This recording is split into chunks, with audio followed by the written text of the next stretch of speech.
I was around 25 when it happened. I just moved into this old, rundown house. It was cheap, and being fresh out of college, that was all that mattered. The place had character, though: creaky wooden floors, tall ceilings, and windows that rattled whenever the wind blew. It started out small, lights flickering, doors closing on their own. I brushed it off as faulty wiring or a draft. But then, one night, I woke up to the sound of footsteps outside my bedroom door. I lived alone. My heart raced, but I convinced myself I was dreaming. But it kept happening.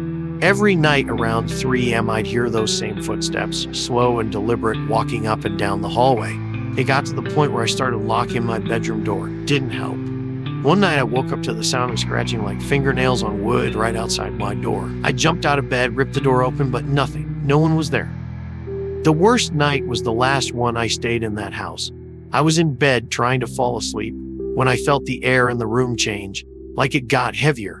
You know the feeling when someone is standing too close to you and you just know they're there. So it was like that, but I couldn't see anyone.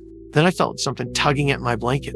Gently at first, then harder. I was frozen, too terrified to move. My blanket was pulled off me and tossed to the floor. And that's when I saw her. She was standing at the foot of my bed, pale, long black hair covering her face. I could see her eyes, but I could feel them on me.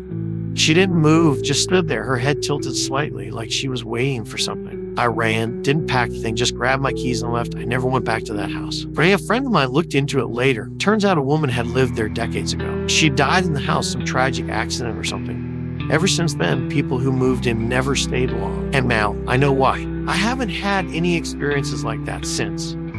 But every now and then, late at night, I'll hear footsteps in the hallway, and I can't help but wonder if she's still looking for something.